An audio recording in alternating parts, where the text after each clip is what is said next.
What's up, yo? It's Megism with another WWE2k26 live stream. This is later than usual, going on 11 p.m.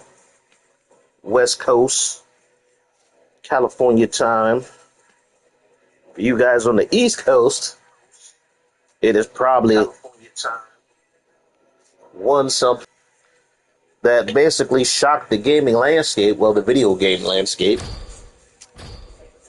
basically saying they will no longer be producing, well, I guess the PlayStation 6, or they said, what, January or July or something, 2028, they will no longer have physical games, meaning games on disc, will be supported on their consoles. So, I know the video game community, especially for us old heads or people or gamers who collect, grew up, and then most of their gaming using physical media.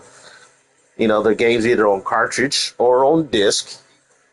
You know, this is a change that was kind of inevitable. It was a change that was coming, and it came pretty quickly.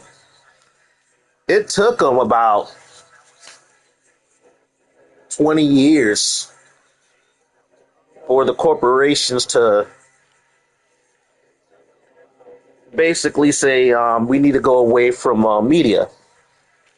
And it doesn't surprise me. It was something that many of us gamers knew was coming anyway. It was going to happen sooner or later. The only thing I would say is like, okay, you know, what do we do now with this news? How is it going to change the gaming landscape and things like that? But I know people have been calling me a doomer because I've been saying, well, the video game industry is headed for another collapse. And it is. And this is the sign of it. You know, before there's great change, something got to be destroyed. And what we knew about the video game industry is going to drastically change. I don't know if it's going to be for the better, for the worse. But the only thing that will make, you know, the digital, you know, strictly, you will buy your games, but you own nothing, survive, is if the consumer laws start to affect digital content. Will protect the consumer when it comes to digital content. Like, I wouldn't have an issue with strictly digital content if we can buy it, sell it, and trade it and give it away. Once we purchase it, it is ours. Now, granted, video games companies, you know, they come from that mindset of the arcade era where you drop your quarter or your 2 quarters or your dollar into an arcade machine and you play for as long as you're skilled enough to survive on that quarter.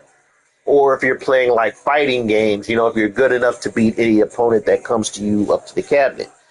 Basically, you're paying to play for the time that you last playing that game. You know, it was a quarter of your time, literally. You know, during our early arcade days, it was a quarter of your time. But, you know, when video games with the consoles, you know, it became a whole experience, a home entertainment thing. And from Canada, but video games went from maybe tens of millions of dollar industry to hundreds of millions to $1 billion industry over a span of like 15 years. Like, if we go back 15 years, you know, you're looking at the 2011s and stuff. You know, gaming was starting to peak. Companies were making very good money. Granted, you know, I would say the sweet spot of gaming is definitely the PS2, GameCube, and original Xbox era. That's when gaming became less niche and more a part of every American's, you know, household. Now, granted, some people will go back to 85 when the Nintendo came along. People had Nintendos, but my generation, we were still going outside. Our parents only gave us like an hour or 2 hours to play video games, and we were kicked outside. So we played video games, but we weren't gamers in the 80s.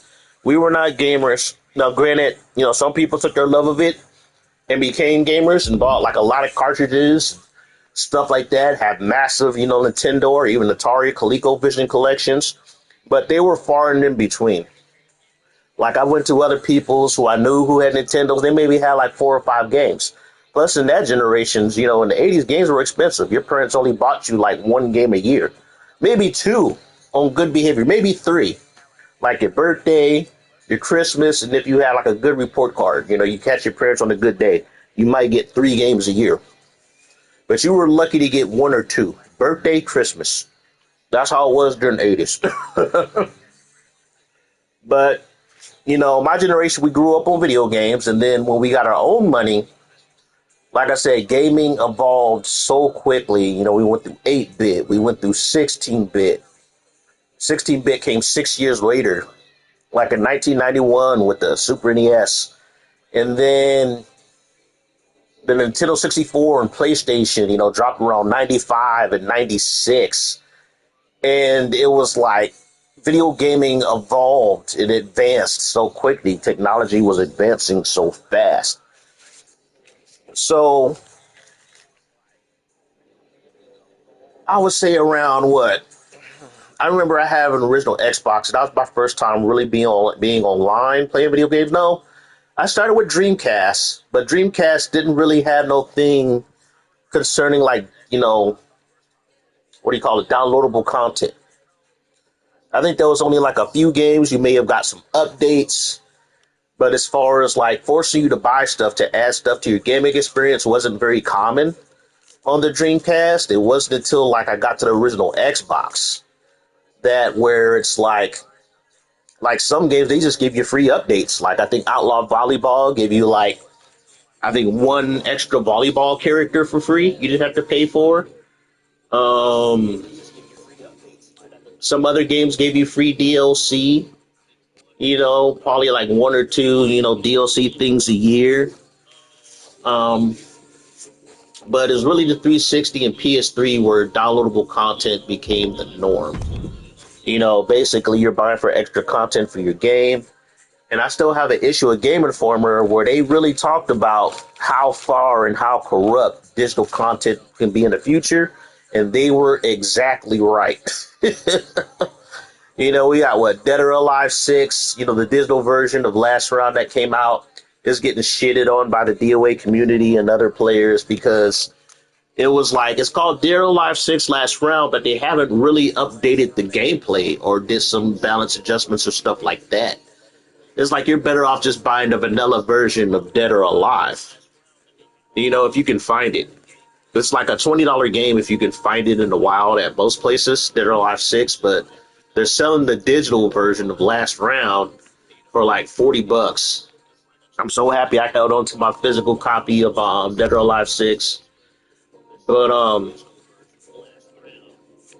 so yeah, as far as Sony dropping, physical media, no stuff on disc, like I said, the only way is, I think American government, we need to have a consumer law that governs digital content. I would not have an issue of digital content if basically what we buy, we own. And it should extend to the video games. It should. Like corporations, they've been planning for this. They don't have to worry about making any physical media that will save them the money. And yet they're going to charge you full price for a physical copy for the digital copy. It's like we either need a price drop for digital copied games, digital copies of the games, and we also need a consumer law protecting the consumers from being ripped off as companies. Because Sony, what was it, about a week ago? They were deleting like people's movies they bought on the console. It's like, wait, I paid money, you would delete it off my console? I paid money for that. Basically, I gave you free money. But it's funny because it's listed in their terms and conditions. When you buy stuff off their digital store, they're licensed it to you, but they can take that stuff at any time. And that's why I tell people all the time. People say, "Oh, you just being an old head, or you just being old." I was like, "No, you guys don't have no value in actually when you buy something, you own it, and the only way you own it if you have a physical something in your hand, something tangible." People say, "Well, games and stuff can break." I say, "Yeah, but if you take care of your shit, that shit will last you for decades. You could even pass them to to your children." I've seen it. Like I said, I worked at GameStop. I have people, families or kids trading in their parents' consoles. Yeah, I'm old. Like like people trading in you have their kids trading in their uncles' NESs or their PlayStation 1s or their PS2s or their GameCubes or original Xboxes. It's like, shoot, even if you have siblings, you gave your old consoles to your brothers or sister. So it's like you can't do that with digital content. And the thing that sucks is like, I think in 2021 they would have shut the PlayStation 3 store down, or there was an issue with the internal batteries where if the internal battery died on your PS3, you could not access your digital games. It was the same with your PS4. Like it would play your physical games fine, but any games you bought that you downloaded, your physical games, you could not play them when that battery died because that battery was linked to the internet. And the internet needs to check, ever so often, to verify your account, stuff like that, so you can keep playing the game. Now, Sony, they did have a patch that fixed the issue with the PS3 and the PS4, but that was the first signs of some dubious bullshit concerning digital games. It's like if I do buy digital games, I buy them on the cheap. I think the only time I pay like over $35 for a digital game, if it's a game I know I can only get digitally, like Baldur's Gate 3. It was on sale for like $29. So I did get Baldur's Gate 3. Now, granted, there is a physical copy. I can get a physical copy of Baldur's Gate 3. And if I did get digital copies of games, digital versions of games, I end up buying the physical. Now, it is expensive because there's some games that are like I got this beat 'em up called The Takeover on the PS4. And I was thinking, oh, it's probably not, too pricey, but only limited run. And this other company made copies of it. So on average, that game, like a brand new copy of that game, goes for $50. Now, granted, I played more for certain games, but like $50 for a beat 'em up is pricey to me. I only pay like maybe when what was it, Streets of Rage 4 came out. I think it was like a $40 game for Streets of Rage 4.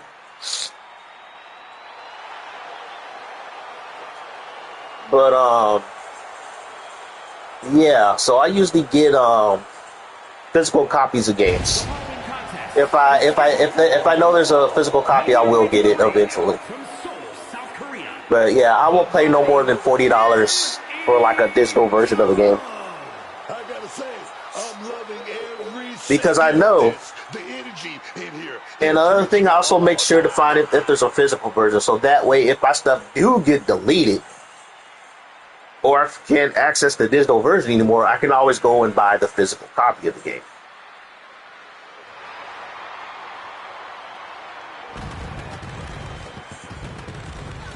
But yeah, a lot of retro gaming channels and game reviewing channels, they're kind of freaking out because it's like, it's really going to change how like review channels and retro channels are going to do their content now. It's like they can't really cover any new games at that point. It's really going to limit the reach of their channel. It's like you're just going to be trading a bunch of games. Now, granted, there are thousands, tens of thousands of games, probably hundreds of thousands of games. So you're always going to have some form of content, but no physical media. What that told me was, I think it was early this year, where it's like, I told my cousin, I was like, probably the PS5 is my last console. And now Sony gave me a reason. It's like I ain't buying no more consoles. I got backlogs of games I've never beat. You know, like I said, I'm old. You get to that age where you only play like maybe like 4 or 5 games, even though you own hundreds of them. And I would say, yeah, I do have quite a few games. I still got like, as far as physical games, I think I have around, not as much as I did during peak COVID. During peak COVID, I bought a shit ton of games. Because there was a lot on sale. Like GameStop was having, if you buy 5 games, you get 50% off. I had like 120 PS4 games, and I think now I'm down to around like maybe around 40 or 50. I have around 20 or so, no, maybe 30 PS2 games. Have around like over 20 something 360 games. Have about 30 Xbox games. Only got a small 13 Switch games. I got about 20 PS5 games. I got like 48 PS3 games. So yeah, I have probably over like 200 physical games. If that's not counting like the PS1, some of the games I found in the garage and stuff like that. Old Super Nintendo cartridges I found that I got in my closet, NES, my old Sega Saturn games that I haven't sold. So I think I probably have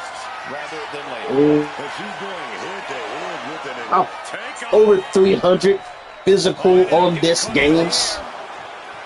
That's just disc, that's not counting cartridges. If I were to add cartridges, I'll probably be maybe another like 30 or 40. I'm not crazy like some people are who have thousands of games, but I do have quite a bit, But yeah, now, after 2028, the gaming landscape is going to change. It's like, what's the news about GTA? If you buy the standard copy, there's no physical disc. There's been all these warnings and signs about companies giving up on like physical media for like the past probably going back to when Xbox was hinting that their games were only going to be strictly digital for a while. And I was going back to, how far we got to go back? Around 2013, 2014, 2015. So like 11 years ago. So yeah, it doesn't shock me one bit. It just means I'm going to be saving a lot more money. I'm not going to be tripping. I'm not going to be tripping like some people are. It is what it is. Change is going to happen.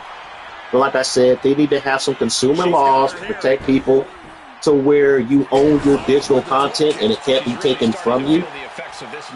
Because a lot of people, they don't read the terms and conditions. Sony's terms and conditions when you buy the digital content. Yeah, you're just paying for the license for the game. It was the same way with physical games. They would tell you in the instruction manual, you're paying for the license. You can't, what did they say? You can't change the software. You can't claim the software on the disc as being your intellectual property and stuff like that. And it's for your own private home use. But at the end of the day, since you owned it, you have the consumer right to sell it. And you have the consumer right to give it away, to trade it, to barter it, to break it, to do whatever the hell you want with it, because you bought it on physical media. Yeah, times are changing, and I think it's going to backfire. It's going to backfire so hard. That's why I said it's going to be another video game crash. It's like the video game industry needs it. They do. They need the wake-up call. They need to take a backseat, and refocus what they want to do. Because, we have all these AAA gaming, some games take hundreds of millions, over $100 million to develop. And so these games have to sell like between 7 to 20 million copies to just break even or to make a profit for these companies. And so if they know that they don't have to pay an extra expense, i.e. making a case, making a disc for a game, that means it's more money in their pocket. Especially if they're charging full price for digital copies of the game. So yeah, it's like like I said, I would have to say like quite a few like millennials and Generation Y, they are so used to digital content, getting their stuff digitally as far as the games, especially Y and Z, that it's like this is no problem for them. It's like I had so many customers. When I was working at GameStop buying, digital only consoles, I tell them, it's like, look, like you totally fine with that? I tell them the other day that I'm buying a strictly digital console. Because some parents just don't know. Some people are completely ignorant of video gamings and the consoles. So I make sure to inform them. Like I remember one dude, he was about to buy like a PlayStation Pro for his daughter. And I was like, oh, she's a gamer. She was like, no, I'm not about to drop like almost $800 after tax for the PlayStation Pro, which is strictly digital. So I had to tell him, I was like, I said, this is strictly digital. He was like, what does that mean? I said, there's no physical disc. It won't play any physical disc. I said, she's going to have to download, all her games. I said, look, if you're just getting a console for her to stream on and play Fortnite, I said, you can do that on a basic PS5. I said, you can even do that on a PS4. I said, you can do that on a PS4. I said, you don't have to pay over $800, for that. He was like, really? So I explained it to him. And I know, the funny thing is, I know some people will be like, I don't think GameStop would trip. They were like, they more want the customers to buy the used consoles than the brand new consoles because they really don't profit selling the new consoles. But yeah, I ended up selling that dude like a basic PlayStation 5. But I ended up getting him, like the Pro, like a Pro account, so that was good for my metrics, for my numbers, and I got him the warranty. So it worked out in my favor because I got him the warranty or whatever. But he ended up buying a basic PlayStation 5 because it was just, whatever. I said that was he could buy her games. I explained it to him the dangers of strictly digital and stuff like that. But, some customers, they know exactly what they want. And they'll come in here and they'll drop, $500, $400, well, before the price increases, for a strictly digital console. I have regular customers who come in, they'll buy like hundreds of dollars in PSN cards. It was like working at GameStop the past, 2 years, 3 years made me realize it's like, the gaming landscape has changed. There's a sizable number of people who don't mind if their stuff is strictly digital, but there's also a sizable amount of people who want their stuff physical. So like when Black Myth Wukong came out, and Baldur's Gate 3, when those dropped, I had a lot of people coming to the store. Yeah, I want to buy Black Myth, Black Myth Wukong. And I think the first month it came out, it was strictly digital. And we had to tell customers that it's like, sorry, man, you have to get it off the store because it's strictly digital. They were like, I want a physical copy. Same thing with Baldur's Gate 3. I was like, yeah, it's only on the, you have to get it off the PS5 or something. That's the only way to get that game. It was digital. And so that let people it was like, GameStop was losing money on its potential sales. And it's like, I think, what was the numbers about the percentage of people getting digital content? I think it was 78%. That's still 22% people. You know what? Out of that 70%, I guarantee you about half of those still buy physical games. I would say about half of those still buy physical games. Out of that 70%. Yeah, it's going to be interesting to see how, I guess, Sony navigates what's going to happen in the next 2 years. I don't know. I think they're smart about it. I think the reason why they dropped the information, they would get rid of it, just to deal with the reaction early, to deal with the drama early. So they already kind of, after the 2 years of when it does happen, they're not going to really deal with too much of a backlash because people will already see it coming. You know, there won't be any shock.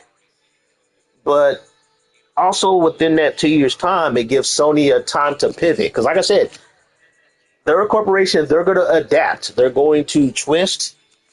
And I think right now they're just gauging. You know, they're going to get a lot of pushback. They are. They're going to measure all the pushback they're going to get in.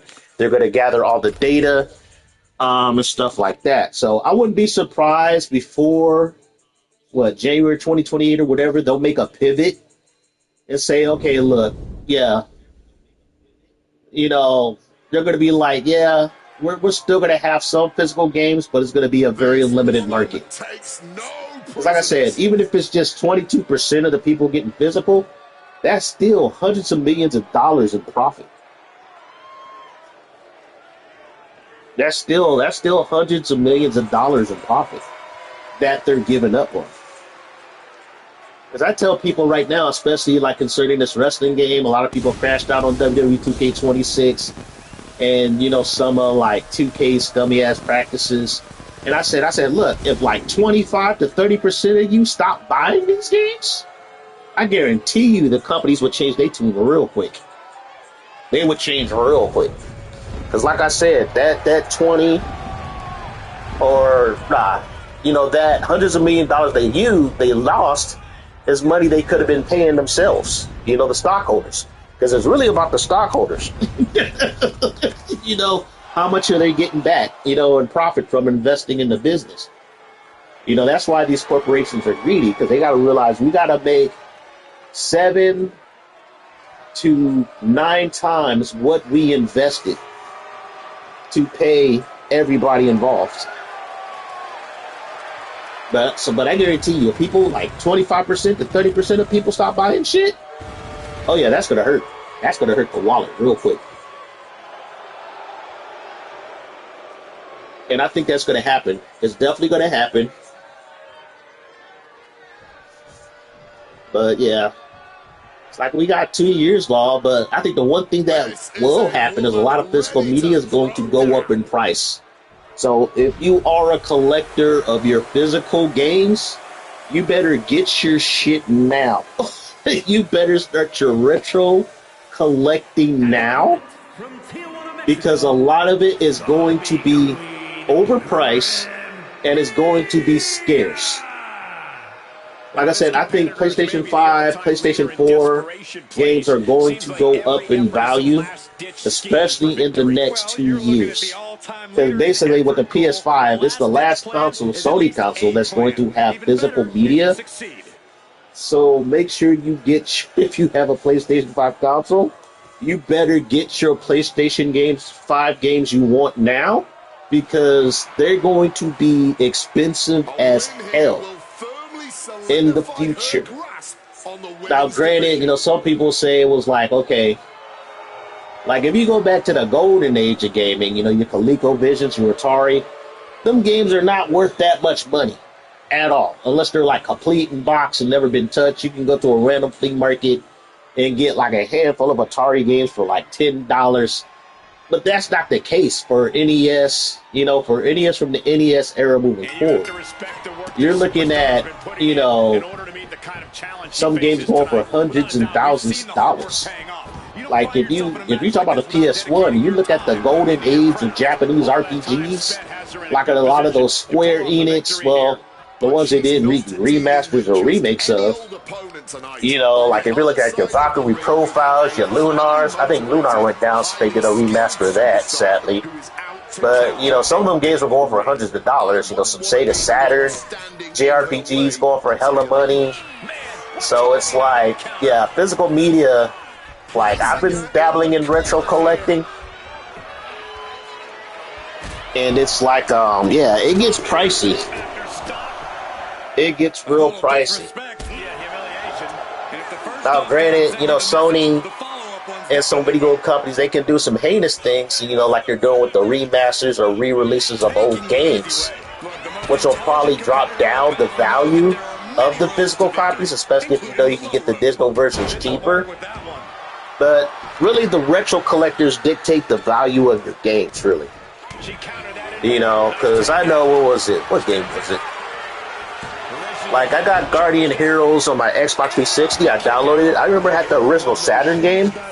I sold it. I sold that game when it was going for like $150. Now that game goes for like a complete copy. Mine was complete. Granted, I think my case was kind of cracked, but I only played that game since I had it. Like Guardian Heroes, maybe like 20 times. Like I said, I was still out and about, you know, in my 20s. I wasn't locked in my room playing video games all day.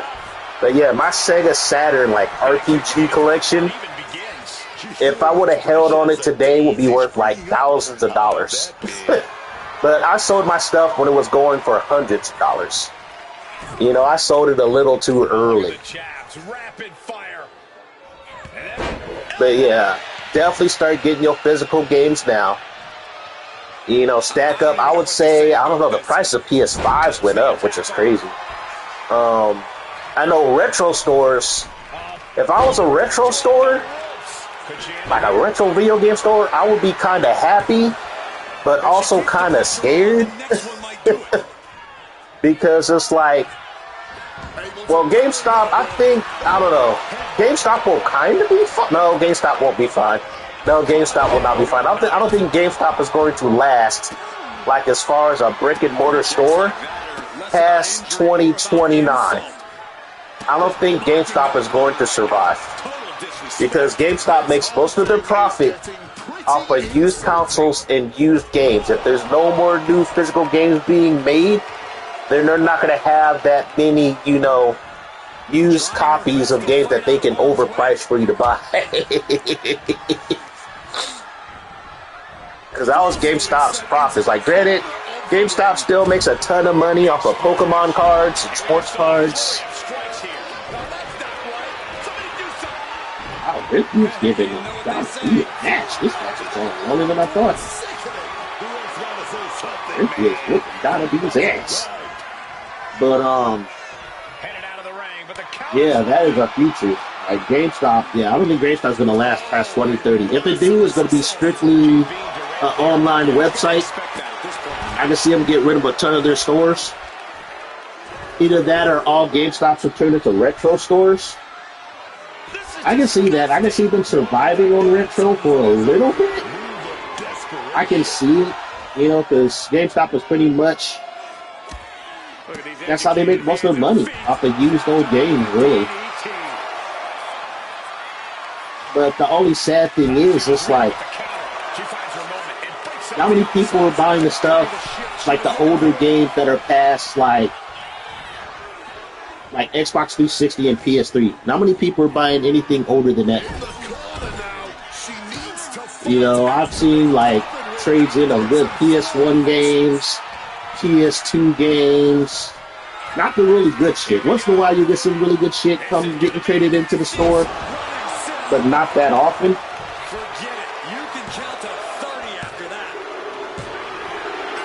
Oh, gotta be one. That's because fucking Cynthia does not have no resiliency.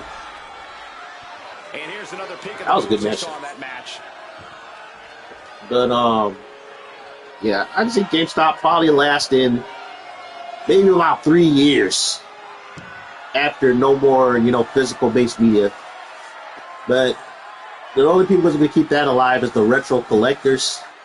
But knowing GameStop's corporate, you know, the way they operate as a company, I don't think they're going to last long. I don't think they're going to last long. You'll be better off finding a mom and pop. But even still, GameStop has the best return policy out of any retail store you'll ever go to for pre-owned shit. You got 7 days to return your game that is used. You can return it within 7 days and get a full refund. Basically, you can rent your shit, pay for a game, beat it within 4, 5, 7 days, and get a full refund. I tell people that all the time. That's how I got so many pro memberships. GameStop. I was like, yeah, you get that discount. I said, yeah, but you know, if you're not cool with the game, come back before 7 days and get a full refund, bro. It's like, dude, it's just you're playing with house money at that point. It's like you can shit on GameStop all you want, but they have the best return policy when it comes to used product. You can do the same thing with your console too. Buy a used console. I think with consoles, if you're a pro membership, I think you got what, like I think it's like 15 days. I forget. One of those things. Yep, I made a wrestler called BBL Betty because I gave her a ginormous ass. Why? Because this game lets you do it. See if she can beat Abyss. I don't know if she can beat Abyss, but we'll go find out. But yeah, I already saw some YouTube retro channels going, oh man, if we thought the price of retro games went up during like COVID, here she comes. It's going to be even more crazy. So if you have physical games, you need to hang on to that shit for a while and just see them prices go up. I might take some of my old games to a mom and pop, in another city about like 20 minutes from me, and get all my game discs buffed. So when they look nice and new, so that way if I do sell them, it'll look nice and crispy. The following contest. Yep, she got them thick thighs. BBL Betty. From the Queen City.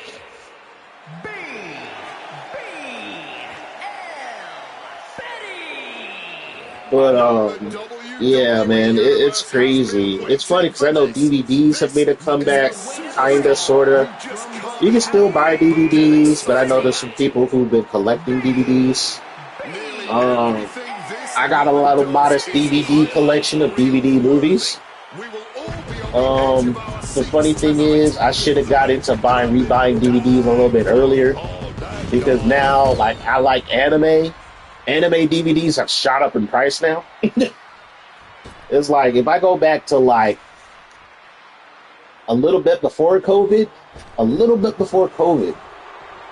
man, I would have had a nice little anime DVD collection, because people were selling them like $5 to $10, like dirt cheap. Even some sealed stuff. I actually know this this kind of like a antique store where I started buying some anime box sets from them.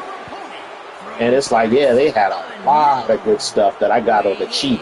Stuff that I haven't seen since the late 90s and the early 2000s. Which to me was like the golden age of anime. It's like, granted, I grew up with Voltron. Yeah, Voltron is anime back in the 80s. Transformers was animated in Japan. You can count Transformers, like anime almost. Especially Transformers the movie. Yeah, Robotech and stuff like that. Then the 90s came along, we started having Sailor Moon, Pokemon, but then my friend, he got me into the real good shit. I'm watching Evangelion, Cowboy Bebop. I know some people, they didn't know about Cowboy Bebop to the early 2000s, due to Toonami. But nah, Cowboy Bebop was like 97, 98 when it dropped. Late 90s, that's when the anime wave really hit the United States. But yeah, I was trying to collect some anime DVDs, but now the prices have gone up on them. And don't even get me started on the price of anime Blu-rays. I've seen people selling anime Blu-ray between $50 to $80 for anime Blu-rays. So yeah, people were thinking that, DVDs were going to die, but DVDs made a comeback. People still buy music CDs. So I think even with Sony saying they're not going to have a console that support physical media, I think the PlayStation 6 is probably going to epically fail. Only the people who really got the deep pockets is going to buy one, and they're just going to treat it sort of like a glorified Steam Deck anyway. But yeah, this is the early stages of a video game crash, pretty much. That's what it is. I think it was due. It's due now for a video game crash. But all I can tell people is, like, if you got physical stuff, take care of it. Get your shit dusted. Take it to a place, get it repaired. I know I got to get my PS5 dusted because sometimes it overheats and shuts off. especially when I'm playing Baldur's Gate 3 or Dragon's Dogma 2. You know, my PS5 will just shut off or overheat. So it's like I still got a PS3 I had since 2011, still going on strong, even though it sounds like a jet engine. I probably need to dust that bad boy. Still got a PS2. There's no Xbox, PS4. Doesn't hook me up with a Switch. A couple of years ago, got a Switch.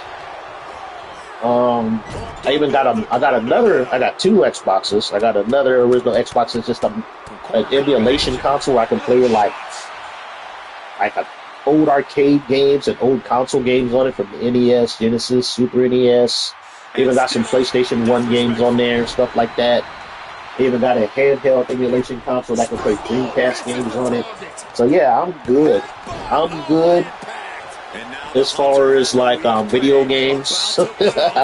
I really don't need anymore because there's some stuff I bought that I haven't played or beaten with.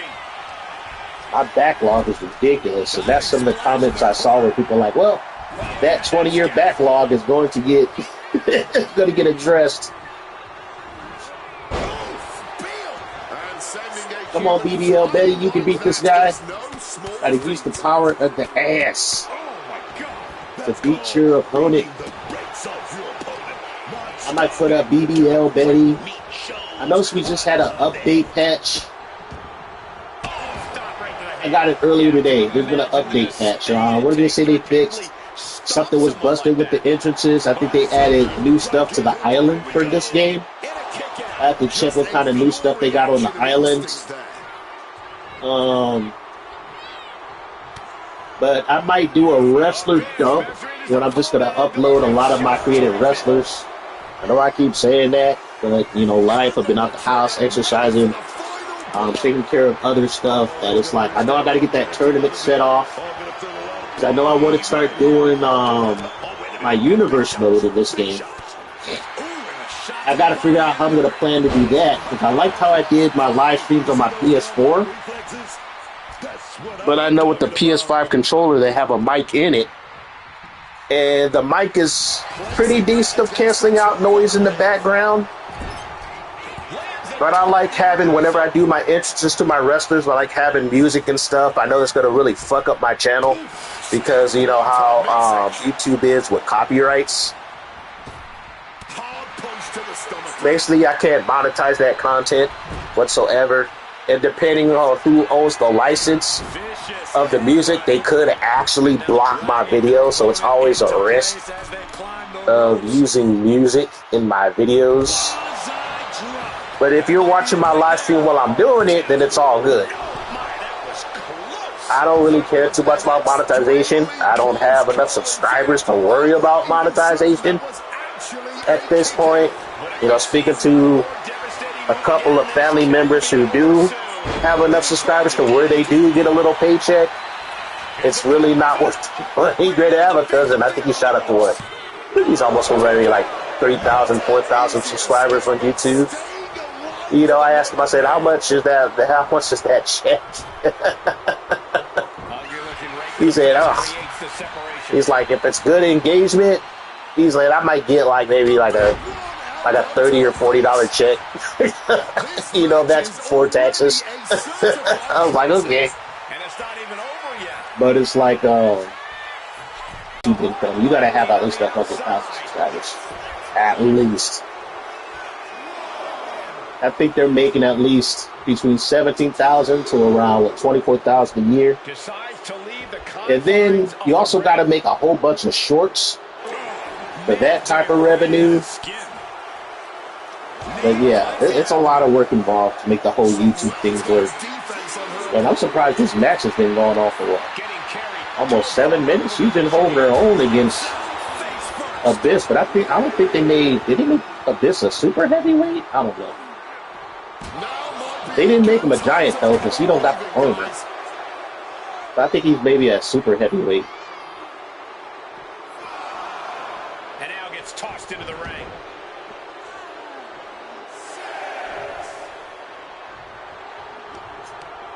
Stiff headlock. Come on, BBL Betty, you can win this, girl. Oh, she kicked out. And She kicked out. at this point, this quickly, definitely sends a Oh. pretty serious message. Uh-oh, that's not good. He hits her with a finisher. That might be a wrap. Oh. That might be a wrap. Hold on. 2. Oh, she kicked out. But she gets the shoulder up. I don't know how she was able to kick out of that, man. You got to imagine this match is a different complexion. Oh my God. Come on, girl. You just getting squashed. From Abyss. Full focus from Abyss. She is not reversing shit. She has let this fucker get all his offense in. Come on, reverse something. Oh, that might be a wrap. You know, broke her back. 1, 2, 3. Yep, that's a wrap. That's a wrap. Burrito with sour cream. Now let's take a look back at some of the great action. That game was from what? NBA Street. I don't know if it was Volume 2 or Volume 3. Papito Garcia. Well, she went at least 8 minutes with the guy. She made it interesting. She tried her best to win with the power of ass, but ass lost this time. Seems like Abyss is immune to ass. He just body slammed her for like the last 4 minutes of that match. She didn't do no offense.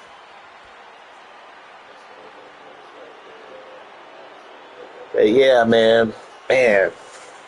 What channel did I watch? I forgot that one Canadian dude on YouTube. I forgot his name. I watched his channel today.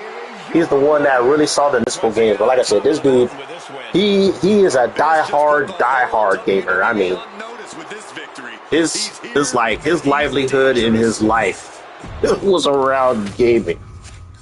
So I can't blame the guy. But it's like, as far as me, you know, I'm fine. I got so much shit. It's funny because I was really considering selling a good chunk of my stuff. But now I'm thinking I might just hold on to it. Because it's going to be even more valuable after 2028. It's going to be even more valuable. So I think I'm just going to hold on to it until then.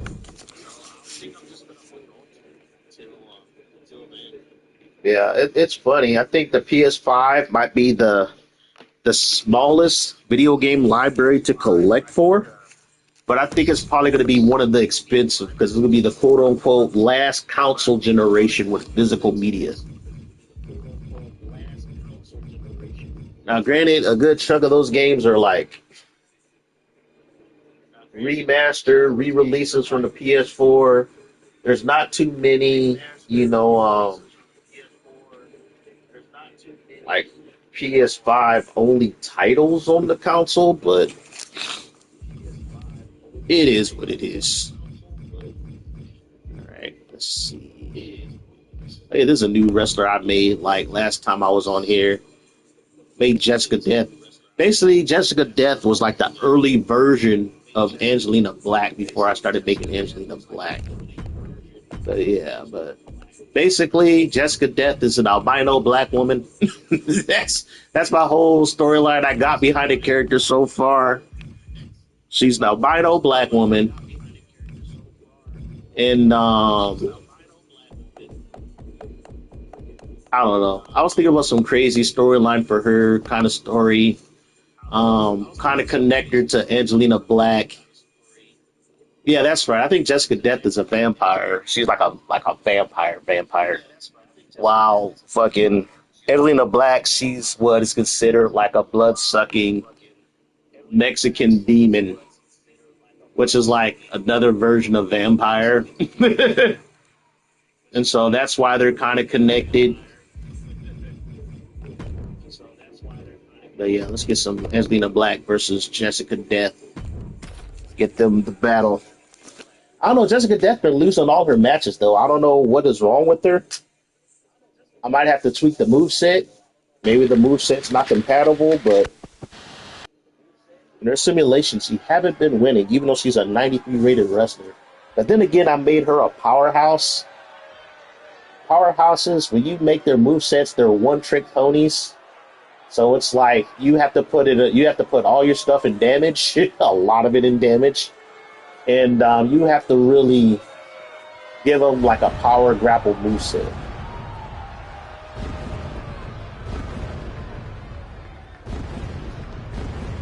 To make them work. The only problem is it's like with the recent games, especially beginning with especially with last year games, speedier wrestlers have an advantage. Like cruiserweights, light heavyweights, they have an advantage. They can reverse more. You can give them a higher reverse rating with cruiserweights and light heavyweights. And speed just kills since they made it to where they expanded the animations and movesets to where high-flying moves are just give you an advantage, like springboards, corner springboards, just give you a really good advantage over powerhouses, heavyweights, and to a certain extent, giants, because they have a low reversal rate. So it's like, and then I noticed with the AI in the game, like,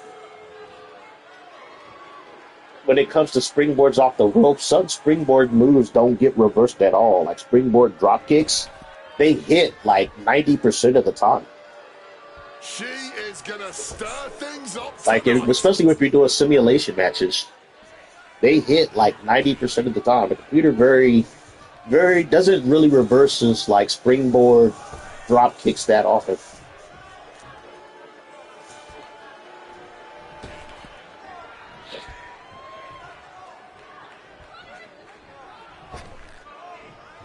Dude, I was so happy I didn't upload my wrestlers because I know, what was it, a buddy of mine said his stuff gotten taken down. His stuff got shadow banned recently in the community creations. I think his stuff got shadow banned, like 2 or 3 days ago? So I'm happy I didn't put my stuff up. Like I said, I'm already on strike one. I already got an email and had my stuff shadow banned. So it's like, I definitely want to, I probably might do it probably next week, but I definitely want to do it before the new ringside pass drops with the new DLC with the Hardy Boys. I probably only have my wrestlers up for maybe a week and a half, so people can download them, probably put up some more arenas. Because I'm getting requests for people see my stuff. They're still waiting. People are getting frustrated with me. And they're like, hey, bro, I thought you said you were going to upload so-and-so. And things like that. It's like I get busy with life and stuff outside that like I forget. Or some days I'll come home and I'll end up playing MLB The Show 25 for like 4 or 5 hours and forget. You know, shit happens. Or I started playing Skyrim again. I seen people know it's like some of my recent live streams of me playing modded out Skyrim.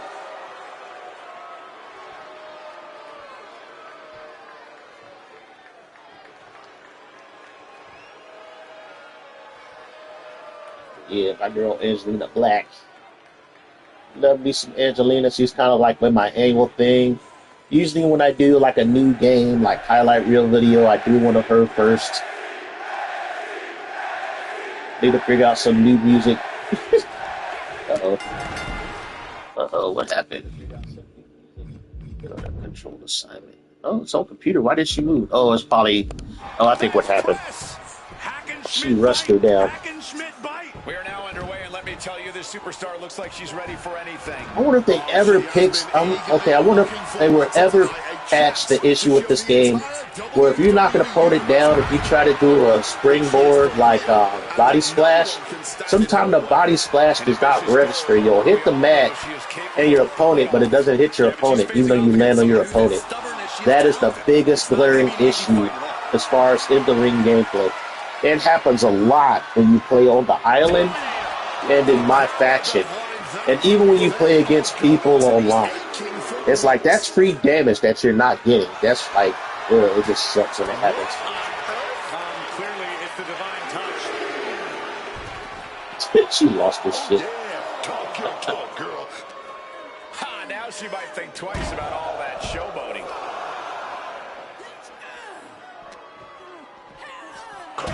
So Jessica Death is an albino black woman vampire. That's why she's so pale. I had to do some research on it first before I made it. I was like, okay, I know albino black people exist. I just want to know what they look like.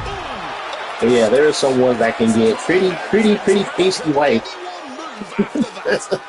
Not many. Some of them do get this weird kind of blondish like hair. They do get kind of like this weird kind of brown reddish eye tint to their eyes.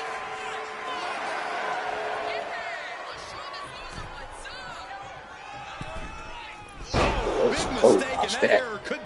Oh, here we go. I took this, I copied, what's that chick's? This one, Download Wrestler's moveset, but I tweaked it. But I really wanted this sequence of her doing these clotheslines because I just think it's cool. Oh, she's putting offense on, everything in black. Yeah, but she's not showing any signs of giving up.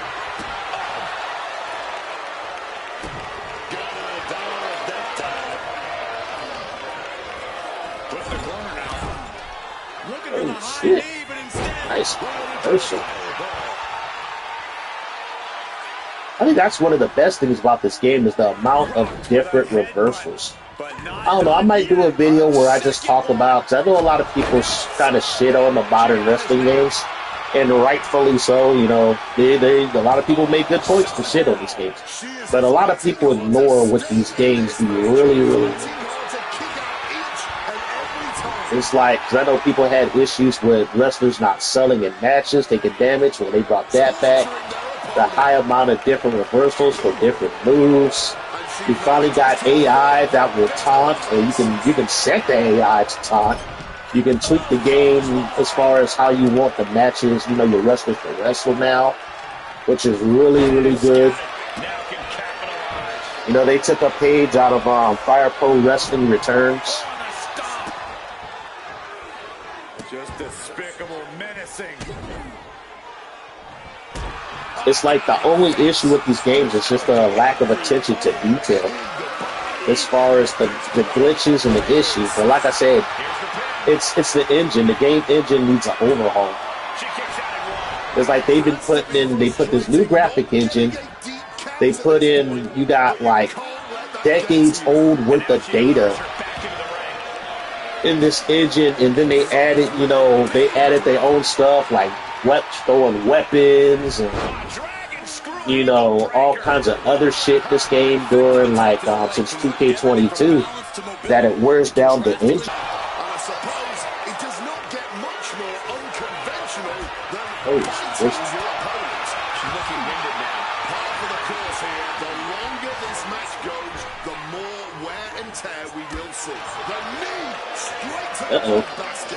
Go with that slam. Wow.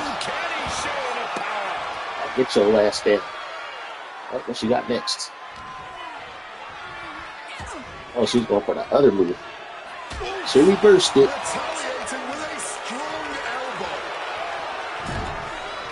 Just like that, she turned it around. Oh, hook to the side, and I think it's going to go for the spike DDT. There you go. Yep, called it. That's a sequence I set up. So poke you in the eye, do the spike DDT finisher. Hey.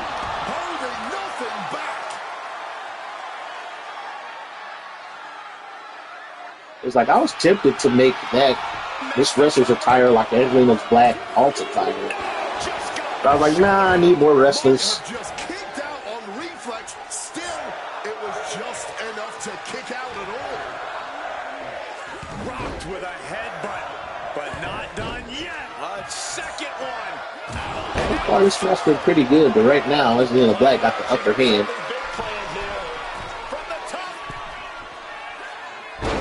Ooh, that's perfect.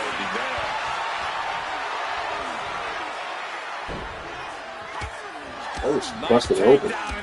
Just battering knees. Vicious, aggressive attacks.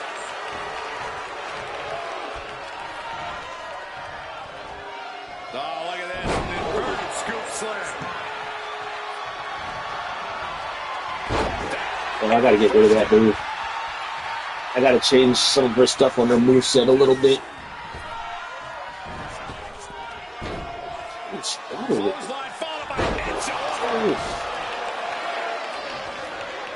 I remember I made that move as in the Black's finisher. I think it was in 2K19. She's taken into the corner. Needs to get out. She talking. She flexing. Knee lift right to the face.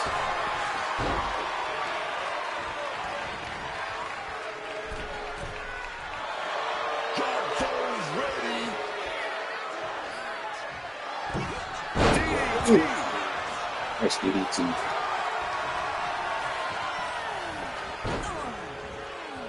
She is holding her own. That's the thing with powerhouses. They can hold their own against like similar type wrestlers. The Black's kind of pissed. Just getting it with them headbutts. Second one.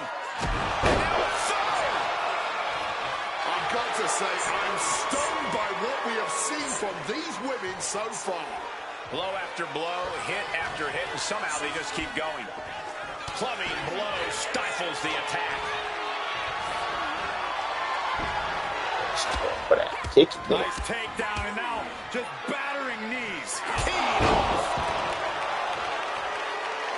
Struggling to get back up. And she's Shoulder not for it? gonna like what happens once she does.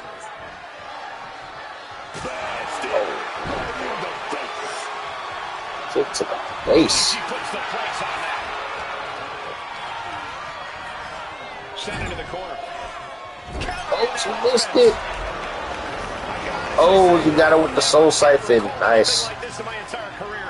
That's kind of one of the good improvements about like I think it began with was it? I don't know. Really, I think as far as the paybacks, the paybacks work like very, very well in this game. Like depending if you don't have paybacks that counteract each other. Like, the only payback that I don't see used too often is the, what's the one? The freeze. The freeze one. I think it only works for specific wrestlers. But it also depends what you have paired with it.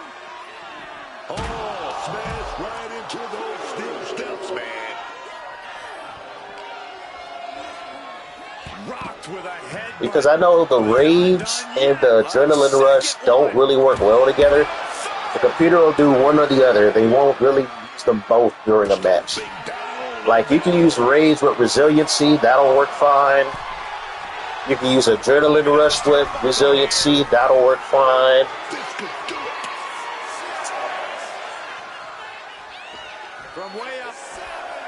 And this match been going on for almost 10 minutes. They're beating the hell out of each other right now. Toss back into the ring. Well, since they're kind of both vampires, they don't have to hold back. Lining up. And gets out of dodge with a sweep. Rocked with a headbutt, but not done yet. A second one.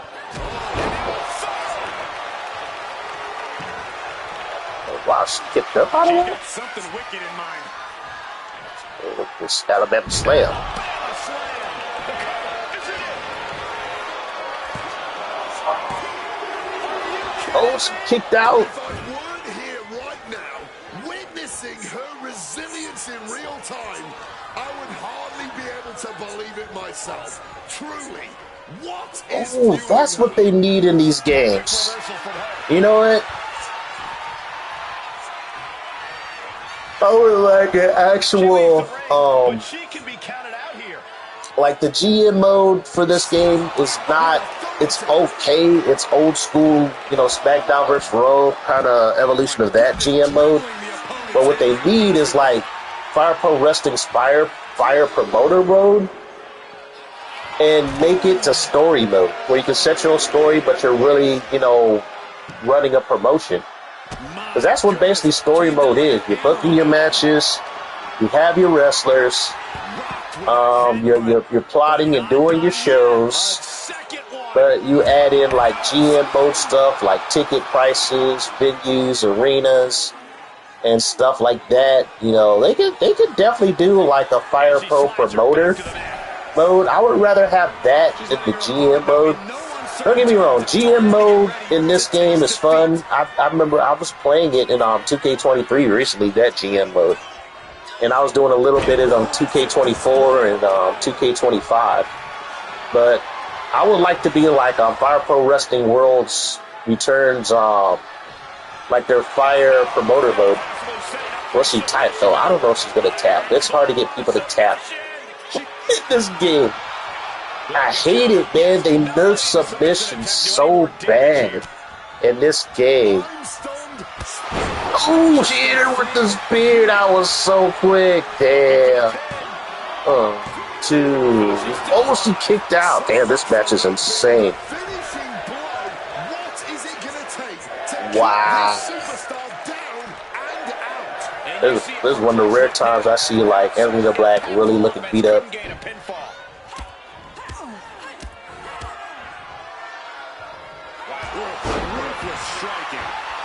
Wow. She's got that laser focus now, looking to put her competition down. Oh, a massive strike. Oh, wow. Oh, now she's just, she is just giving Anthony Black the business.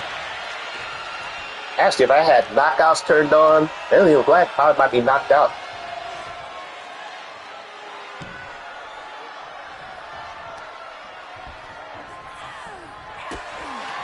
This might be a wrap. In the world of romance, this is what we call Landing directly on the top of the head. That's a match-winning move, guys. Now that's how you end the fight. There's 2. Oh, and Luna Black kicked out again. She will not die. Was not able to seal She the will deal not with the die. Now she's asking, what more can I do? Slipping out of the way there. Rocked with a headbutt, but not done yet. A second one. And now a third. Hold on, she can be Oh, she's going back to this one. Will she make her tap, though? Will she tap? This is going to be a battle of wills here. Will she tap? Submission is getting tighter and tighter. I don't think she's going to tap. And releases the hold. They nerf submissions, man. She's making her way to the top 10. Shit, that made people tap out in 2K24.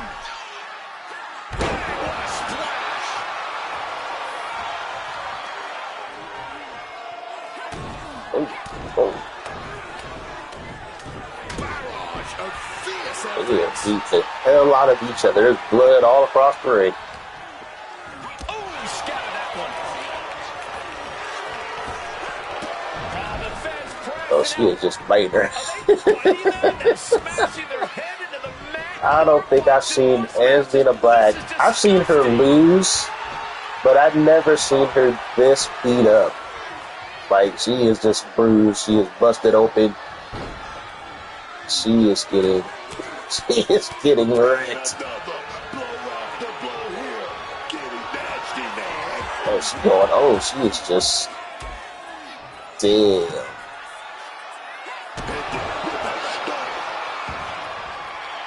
Wow. And you know what's next, guys? I think she made this match personal. Oh, and a power slam. That might be a wrap. 1, 2. Angelina Black got wrecked. Granted, that was probably like almost a 15-minute match.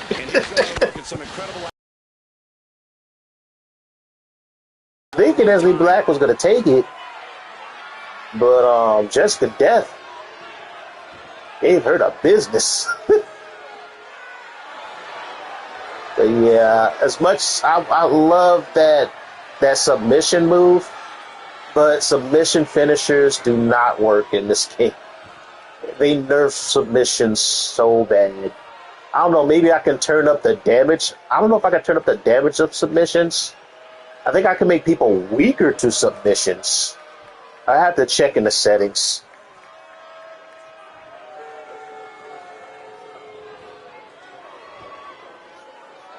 Here is your winner. Wow, she got that win, boy. Jessica Death. Gotta hand it to our winner, standing tall with her arm raised tonight. Putting your body on Jessica the line like Death that is gets a the huge win. risk. This match could have gone very differently. But in the end, Corey, they are the ones I need to celebrating. make her an alternate attire. She only has one attire so far. I gotta make another one for her. But yeah, I think that was her first win. I think it was her first win.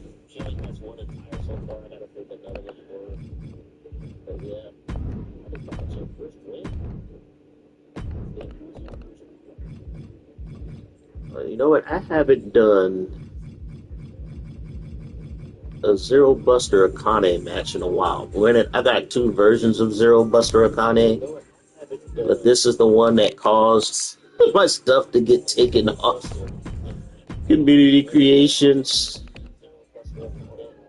I admit her design kind of violates the terms of service, but it is what it is. You know what? I'm going to have to go over to Star Suzuki. Dang, Zero Buster Akane lost like 5 straight matches. I like how they have these informations and stuff, you know, these records, but they only show up against people they wrestled. You know, it doesn't show up if they haven't wrestled against somebody. You know what? I'm going to have her go up against Psycho Money. I might change this attire. I don't know if you guys are cool with it. I might change it, might keep it, who knows.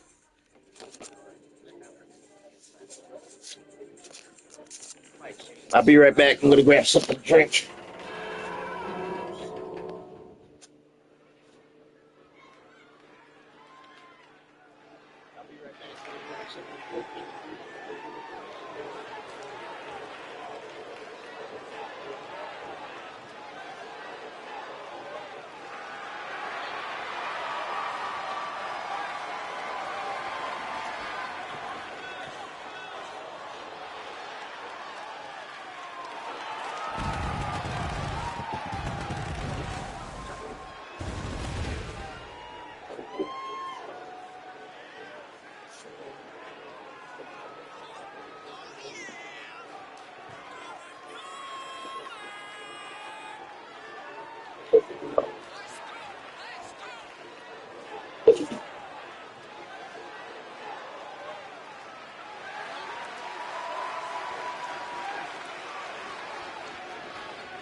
From the Psycho Circus, the Assassin Psycho Body! You gotta love the confidence here, sending a clear message before even hitting the ring that this match is going to be special.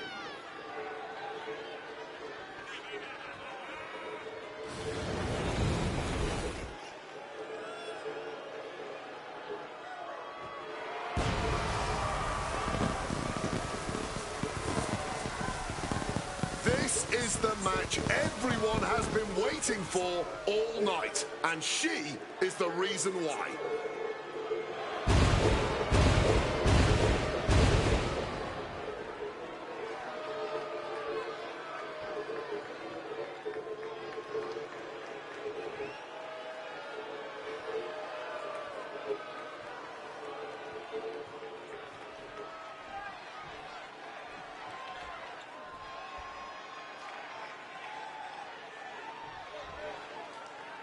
And you can already tell that she's chopping at the... block the arm drag, roll right into a pinning combination.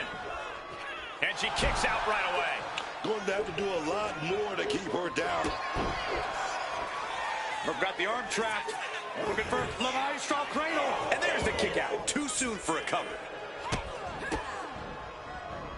Rights and lefts, elbows, knees, all of them lethal. Nothing was being held back with each of those strikes. A barrage of lethal strikes.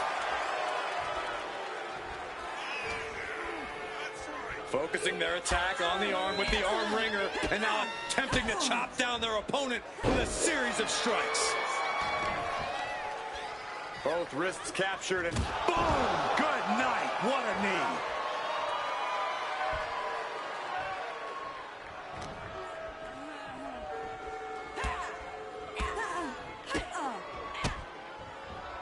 A volley of strikes.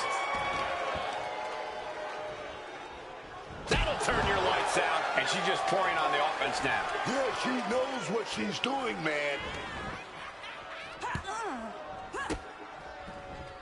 A barrage of lethal strikes. Calculated the next big move. Catches the kick. Oh, a dragon screw. Game changer. Uh-oh. A stunner.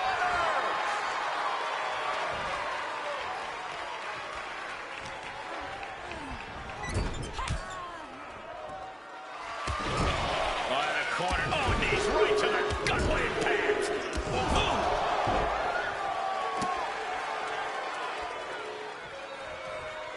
What a reversal.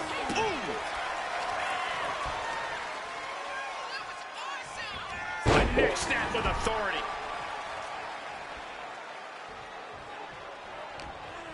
Muay Thai clinch applied.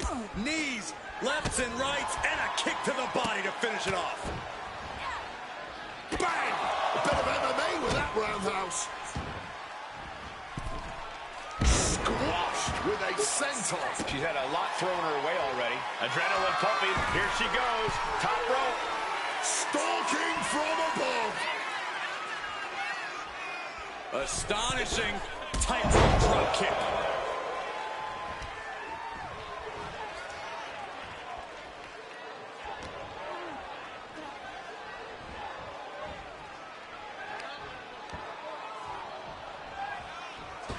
Breathtaking offense.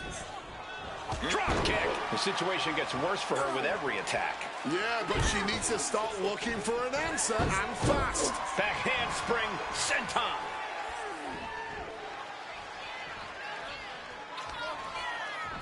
High angle exploder suplex.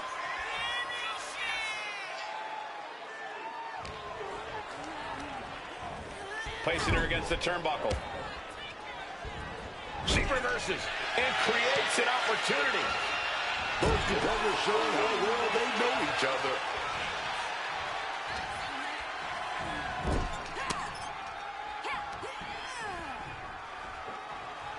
Textbook scoop slam. She lost some of her stamina at this stage. But I think the real question is, how much more can anyone support? Perched on the top rope. Both knees right to the jaw. I don't know how much fight's left after that. The cover! Oh, kick out at two. Might have tried to win this too soon.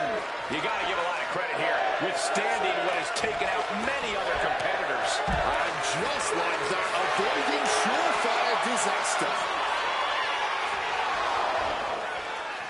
Incoming! Through the air, and connects! From ring post to ringside, risking it all paid off. Sunflower kick! Boom! She gets out of that. What she got here? Boom! Lights out. Handstand into the elbow drop. Now just attacking the opponent's back. Oh. Alrighty, I'm back. Some coffee, some snacks. I don't know who's winning. Incoming! Uh-oh. Look at the power. She's fighting to get back up, but I don't think that fight's about to matter. Oh, she calls in the rear view. And now she's making it to the top rope here. Up high.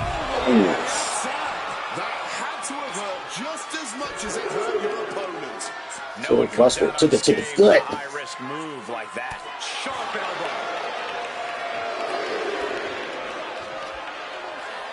Oh, heavy contact into the steel steps. Lights out. Cyclone kick. She's looking even worse for wear now. I know she's tough, but even this is almost too much. Throws her back in from ringside. Going straight to the top turnbuckle. From the sky. Oh, She's maintaining solid offense two here. elbows. After blow, looking like a woman possessed. And now propped up in the corner. Ducks out of harm's way. She manages to maneuver herself out of harm's way. These combatants have stretched their limits here, and it's showing. Win or lose, they are going home tonight knowing they gave it their all. Yep, Zero busted Akane, and she's going for submission. Will she make her tap, though? Submission hold in. Agony She on her might. face as the hold tightens. If she doesn't escape fast, this could be over. No, she ain't She tapping. decides to just let go, but why let go of the submission? Yeah, I'm going to have to look into the options to see if I can improve She's got her locked in her sights. submission damage or make the defense of it less. Because people are not tapping, and those are finishers. Because I know before, like 2 patches ago, you could at least get your opponent to tap with a submission finisher. But now it seems like you can't even get that no more. The height on the moonsault.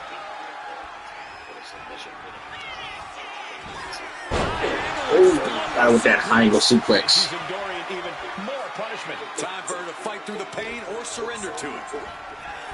Gentlemen, we are witnessing. Oh, is she going for it? Yeah, she going for it.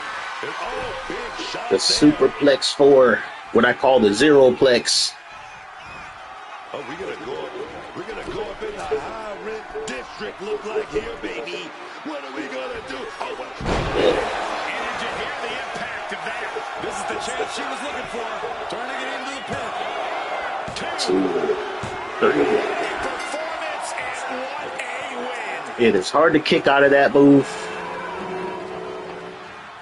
That match is worth another look. Here we go. It's like it does super finisher damage, even though it's not a super finisher.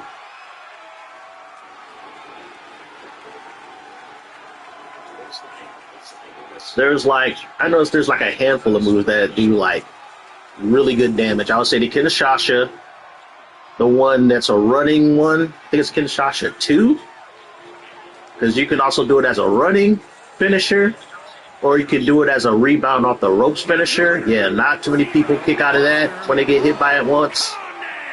That superplex, unless they have like resiliency and it's the first finisher you did on them. But if it's the second finisher, yeah, they are not kicking out. Zero Buster is still that. She's still good. She was slightly OP in WWE 2k23. She was okay in 2K24, 2K25. She lost a step, even though I've been using the same move set and I've been using the same rating for her for all these games. But like I said, they tweaked the moves. Some moves don't do as much damage anymore. Some moves got buffed, some moves got nerfed. But this version of her, it took me so long to get her competitive. Because she would start out really good. Her matches, she would be very offensive, very aggressive. And then near the end of the match, she would always lose. Like, people would come back and beat her. So I was like, okay, what the hell is going on? Why does she keep losing?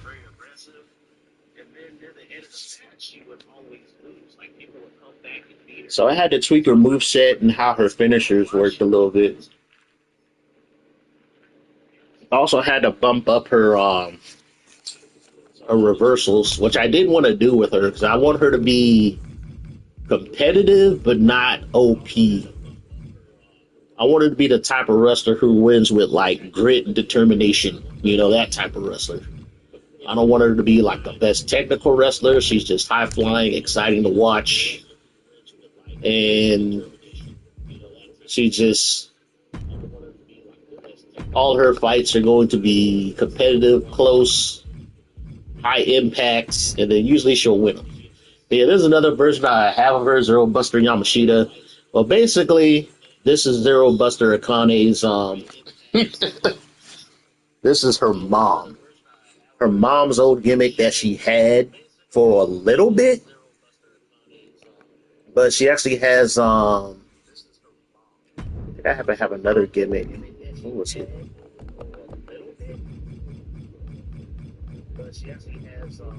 What was it?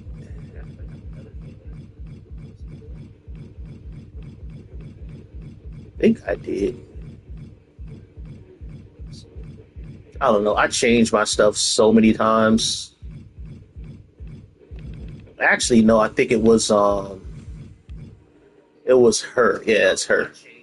Yeah, Psycho Yamashita and Zero Buster Yamashita are the same wrestler, but this was basically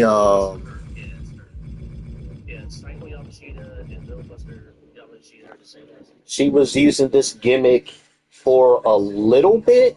It wasn't that long because really she was a tag team wrestler with one of the Suzuki sisters. And they were like a running tag team. But then when they went solo, she decided, create Zero Buster Akane. She was talked into it by her management company. She even had like there was a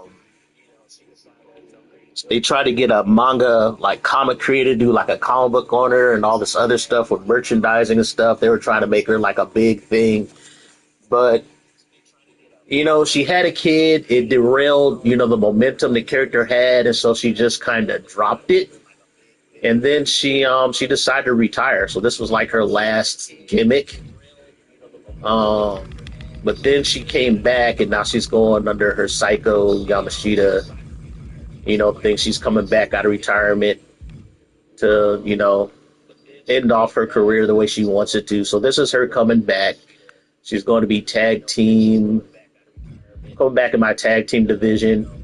But this was her, and then this is her daughter, is Zero Buster Akane. So her daughter just took the gimmick and made it her own. But yeah, you know what? I'm going to match them up, see who wins.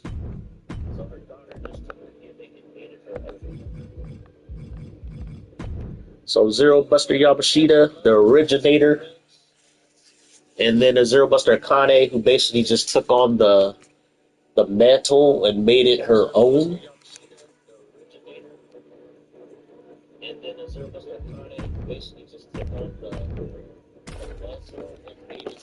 The last time I had them face each other, Zero Buster Yamashita won.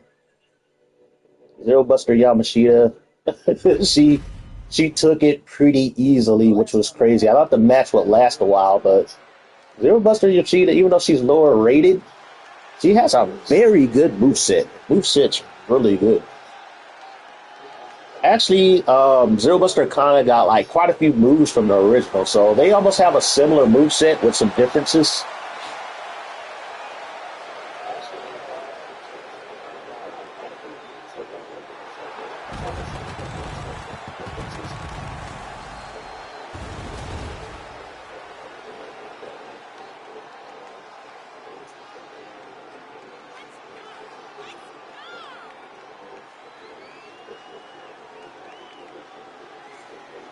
So I think one of the cool things down to the sons, of famous wrestlers who take up the mantle and stuff like that. So I wanted a character with, the Zero Buster character.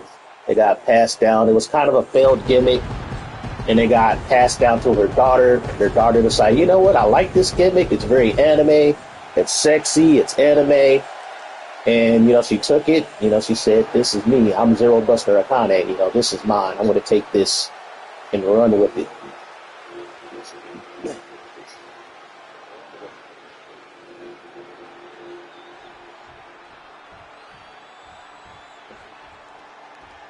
There we go. Zero Buster Yamashita said, you know what? Let's do this. Let's use the better Zero Buster. I gotta change her this is Zero Buster Akane's entrance video. She's known as the ring wife. Ring waifu. Yeah, Mom's a little bit more sexier with her sauce, but that's how Psycho was, you know. Psycho's actually Japanese American. She wasn't born in Japan. She was born in America, and she was hired to be like a bikini model in Japan. But then they said, you know, you're pretty athletic. You know, maybe you want to try this wrestling thing. So she got in a wrestling thing and was pretty good at it.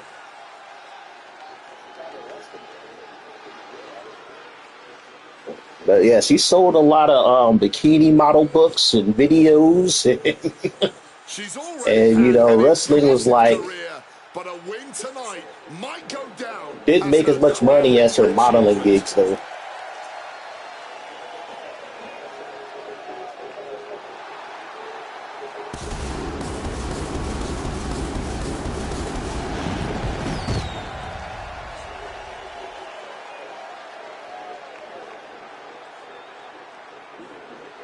All right, who's going to win this one? I think Zero Buster will win it, but I don't know which one. Last time, Yamashita won. Very convincingly. I was like, dang, it was a wash. Uh-oh, look, they're gonna approach each other in the ring and stare each other down. Oh, they're shaking hands, you know, mother and daughter shaking on it. Here we go. It's a great gesture, but I would not anticipate that respect to last long here. Good to at least know these superstars have a solid base with one another. I think rage took over in that moment. Nothing but blind rage. Boom!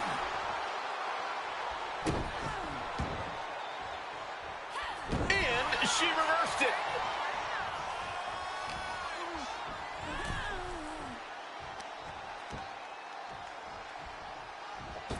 Breathtaking offense. Drop kick.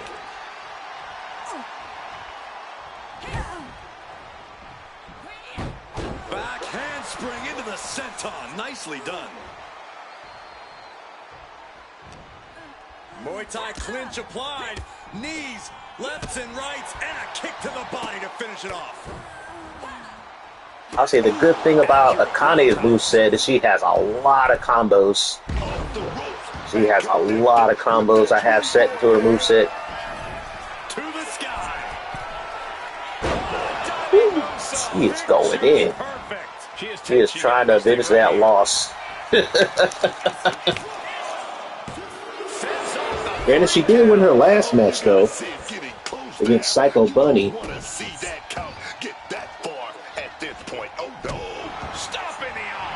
She's taken her share of blows at this point. Able to slip out of that situation. Situating her in the ring corner right here.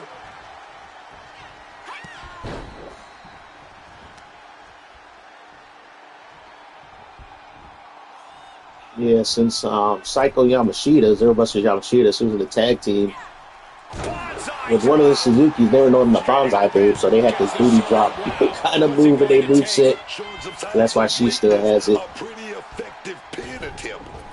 Oh, she just left the ring. She goes under the ropes, back inside. Loving blow.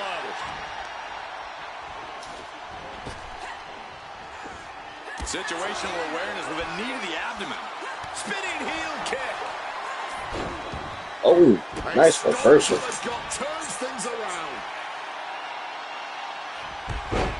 There's a clothesline. Oh, she already going to her comeback already? She's trying to end this match fast. Looking to go up high. From the top. Oh, she reversed it. That's a big mistake. Taking advantage with a clubbing blow. Forced into the corner and needs to stay on the defensive. A spinning heel kick. These attacks taking their toll on her a little. Shoulders down. This could be it. She breaks the count quick. She's still in this one.